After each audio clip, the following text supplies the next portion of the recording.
Boa noite, sou o acadêmico Henrique e vou apresentar um trabalho sobre Alfred Adler e a psicologia individual da matéria de Psicologia Aplicada à Educação Física, ministrada pelo professor mestre Aldo de Almeida.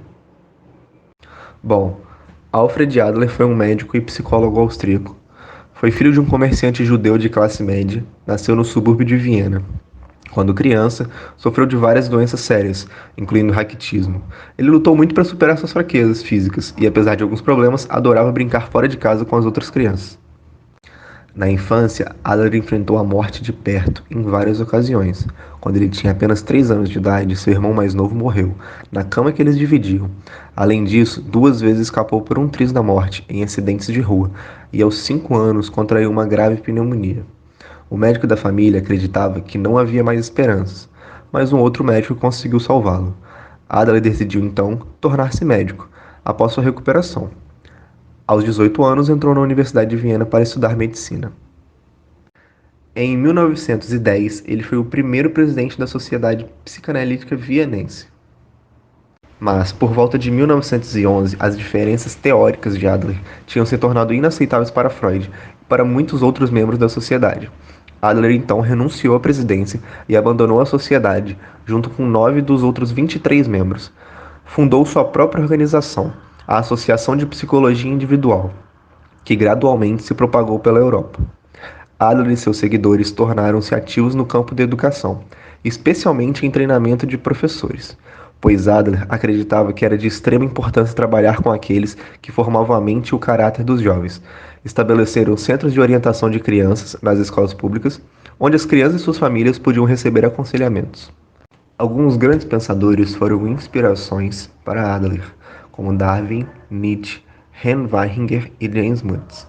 Começando por Darwin e a teoria evolucionista, um de seus principais conceitos, o da luta pela superioridade, é baseado na premissa de que a adaptação ao meio ambiente é o aspecto mais fundamental da vida. Adler acreditava que a inferioridade orgânica pode ser um estímulo para consecuções superiores, ao invés de causar necessariamente uma derrota na luta da vida. Então, ele argumentava que, no processo da evolução humana, a cooperação e o sentimento comunitário são mais importantes do que a luta competitiva. Nietzsche e a sua teoria da vontade de poder impressionou Adler, porém sua formulação sobre a luta pela superioridade entra em contradição básica com as ideias de Nietzsche, já que é um conceito muito mais amplo do que a luta pelo poder, e enfatiza o papel do crescimento e desenvolvimento criativo. Já Hans Weininger tinha a filosofia do como se. Argumentava que as pessoas são mais influenciadas pelas suas expectativas em relação ao futuro do que pela sua experiência passada real. Então denominou este sistema ficcionalismo ou filosofia do como se. Ele escreveu que todo mundo orienta-se por meio das construções ou ficções, que organizam e sistematizam a realidade, e que essas ficções são os determinantes mais importantes de nosso comportamento. Jan Smuts, com sua filosofia holística, escreveu que os sistemas como um todo frequentemente têm propriedades que são diferentes daquelas de suas partes, que há um impulso para a organização crescente, para a totalidade em cada indivíduo. Adler encontrou na filosofia holística uma confirmação para muitas de suas próprias ideias e uma base filosófica importante para a psicologia individual. Alguns conceitos principais das teorias de Adler. Adler fala sobre a inferioridade orgânica, sobre a compensação, e tenta explicar por que a doença afeta as pessoas de formas diferentes. Ele sugeriu que em cada indivíduo, certos órgãos são de algum modo mais fracos que os outros, o que torna a pessoa mais suscetível a doenças e enfermidades envolvendo estes órgãos mais frágeis. Adler também observou que pessoas com fraquezas orgânicas graves tentarão com frequência compensá-las, e um órgão antes fraco pode tornar-se fortemente desenvolvido por meio de treino e exercícios, via de regra resultando muito maior habilidade ou força do indivíduo. Já a respeito do complexo de inferioridade, Adler afirmava que todas as crianças são profundamente afetadas por um sentimento de inferioridade, que é uma consequência inevitável do tamanho da criança e de sua falta de poder. Um forte sentimento de inferioridade ou um complexo de inferioridade impedirá um crescimento e desenvolvimento positivo. Entretanto, sentimentos de inferioridade mais moderados podem motivar os indivíduos para realizações construtivas. As crianças passam a perceber que existem outros seres humanos capazes de satisfazer completamente suas necessidades mais urgentes, e desperta em sua alma um desejo de crescer, de ficar tão forte como os outros, ou mesmo mais forte ainda. Já na luta pela superioridade, o objetivo pode tomar uma direção tanto positiva quanto negativa. Quando esta luta inclui preocupações sociais e interesse pelo bem-estar dos outros, desenvolve-se numa direção construtiva e saudável. Assume a forma de uma luta pelo crescimento, pelo desenvolvimento das capacidades e habilidades, pela procura de um modo de vida superior. Entretanto, algumas pessoas lutam pela superioridade pessoal, tento realizar um sentimento de superioridade dominando os outros, ao invés de tornarem-se mais úteis a eles. Já no esquema de apercepção, diz que cada indivíduo desenvolve uma concepção de si mesmo e do mundo. A percepção é um termo psicológico que se refere à percepção envolvendo uma interpretação subjetiva do que é percebido. Por exemplo, se alguém acreditar que uma corda em espiral em um canto escuro é uma cobra, seu medo pode ser tão intenso como se existisse realmente uma cobra.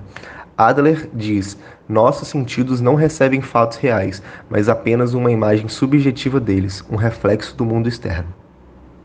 Durante seus estudos, Adler fala sobre os obstáculos do crescimento pessoal, sendo eles a inferioridade orgânica, a superproteção e a rejeição. Começando pela inferioridade orgânica, cita que crianças que sofrem de doenças ou enfermidades tendem a se tornar fortemente autocentradas, fogem da interação com outros por um sentimento de inferioridade ou incapacidade de competir com sucesso com outras crianças. Na superproteção, as crianças superprotegidas e mimadas também têm dificuldades em desenvolver um sentimento de interesse social e cooperação.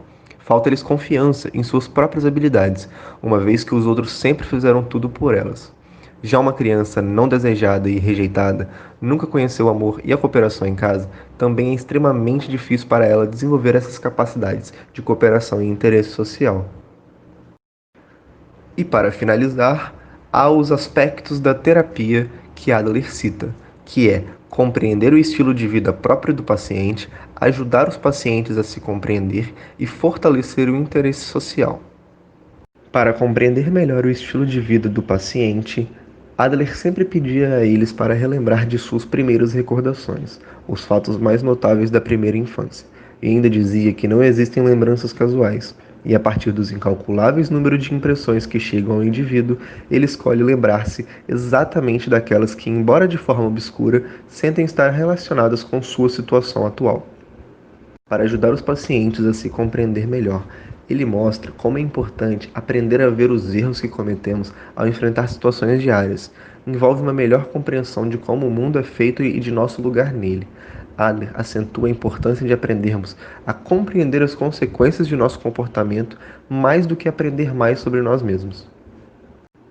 E, por fim, para o fortalecimento do interesse social, salientava que, frequentemente, o terapeuta deve prover os cuidados, o apoio e o senso de cooperação que o paciente nunca recebeu de seus próprios pais.